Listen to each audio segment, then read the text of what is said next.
안녕하세요. 퍼스트터치 축구 신하입니다. 영국의 스포츠 위트니스는 스페인 현지 매체인 문도 데포르티보의 관련 기사 내용을 인용 보도하면서 토트넘이 이강인의 영입에 큰 관심을 표명하고 있다고 전하고 있습니다. 스포츠 위트니스는 기사 타이틀에서 토트넘은 이강인에 대하여 매우 큰 관심을 가지고 있고 3천만 파운드 이하의 이강인의 몸값에 대하여 상당한 메리트를 느끼고 있다고 합니다. 이어서 스페인 현지 매체의 보도를 인용하면서 토트넘이 이번 여름에 마요르카의 이강인의 영입 전선에 뛰어들었다고 전하고 있습니다. 그리고 이번 시즌 33경기에 나와서 5골과 5개의 도움을 기록하고 있는 이강인은 양 윙포워드는 물론 다양한 공격 옵션을 소화할 수 있는 능력을 가진 선수라고 소개하고 있습니다. 스포츠 위트니스가 인용 보도하고 있는 스페인 현지 매체는 바로 아틀레티코 마드리드가 이강인의 영입을 바라고 있다는 소식을 전한 문도 데포르티보입니다. 이 기사는 아틀레티코 마드리드는 이강인이 소속한 마요르카에게 3대1 승리를 거두었지만 후반전에 교체 투입된 이강인의 활약에 대해서 매우 깊은 인상을 받았다고 합니다.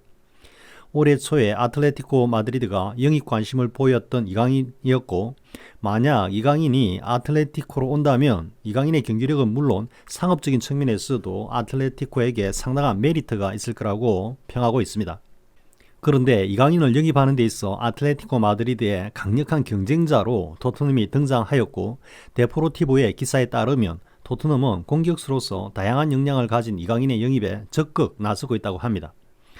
아틀레티코 마드리드는 이강인을 영입하기 위해서는 기존의 선수들을 정리해야 하는 문제가 있는 반면 토트넘은 그런 제약이 없기 때문에 토트넘이 적극적으로 이강인을 영입하려고 한다면 아틀레티코 마드리드보다는 어드밴티지가 있다고 평하고 있습니다. 지금까지 이강인의 영입과 관련한 데포르티보의 기사를 인용 보도한 영국의 스포츠 위트니스의 기사를 살펴보았습니다. 그런데 이 보도에서 한 가지 궁금한 것은 그동안 아무런 낌새도 없었던 토트넘이 최근 갑자기 이강인의 영입에 큰 관심을 보이고 있다는 점입니다. 굳이 연결을 해보자면 메이슨이 감독 대행을 맡은 이후에 이런 보도가 나오고 있는데 혹 메이슨의 의중이 반영된 것은 아닌가 하는 생각이 듭니다. 만약 메이슨의 의사에 따른 이강인 영입 의도라면 일각에서 점치고 있는 것처럼 메이슨이 토트넘의 정식 감독으로 자리를 잡는 것은 아닌지 하는 생각까지 들게 합니다. 물론 그 조건으로는 이번 시즌 남은 경기들에서 토트넘이 비록 탑4까지는 어렵다고 해도 다음 시즌에 희망을 이어갈 수 있을 정도의 준수한 성적을 남겨야 되겠지만 메이슨이 그런 성공을 거둘 수 있는 여지를 완전히 배제할 수는 없다고 봅니다. 그래서 만약에 메이슨이 정식 감독이 되고 이강인이 토트넘에서 손흥민과 함께 뛰는 경우가 발생한다면 과연 이강인은 어떤 포지션에서 어떤 역할을 부여받고 어떤 전술에 활용될지에 대해서 한번 생각해 보겠습니다. 이번 여름에 케인이 토트넘을 떠나는 것은 거의 확실해 보입니다.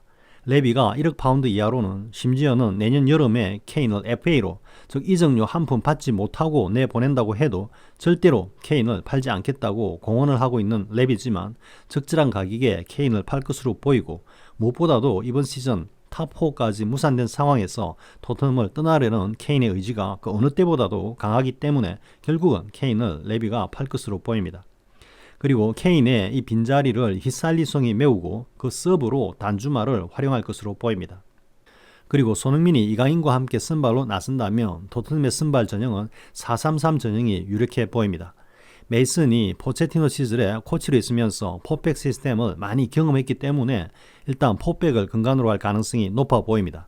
최전방에는 중앙에 히살리송이 쓰고 오른쪽에는 콜루셉스키 그리고 왼쪽에는 손흥민이 각각 쓸 것으로 보입니다.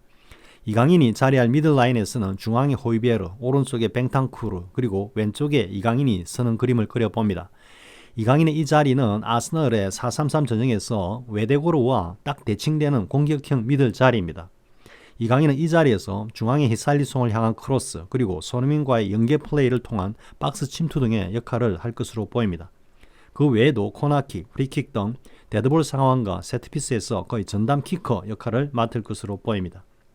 그리고 토트넘에서 손흥민과 이강인의 이런 조합이 가지는 또 하나의 크다란 이점은 바로 우리 국가대표팀에 미치는 순 효과입니다.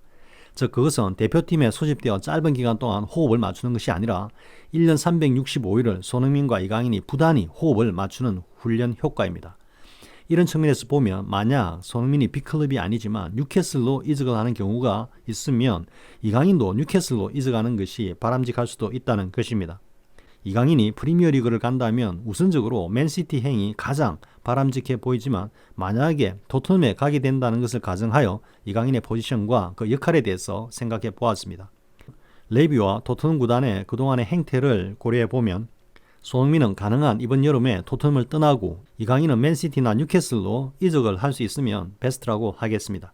시청해주셔서 고맙습니다. 구독과 좋아요를 주신 분들께 감사드립니다. 고맙습니다.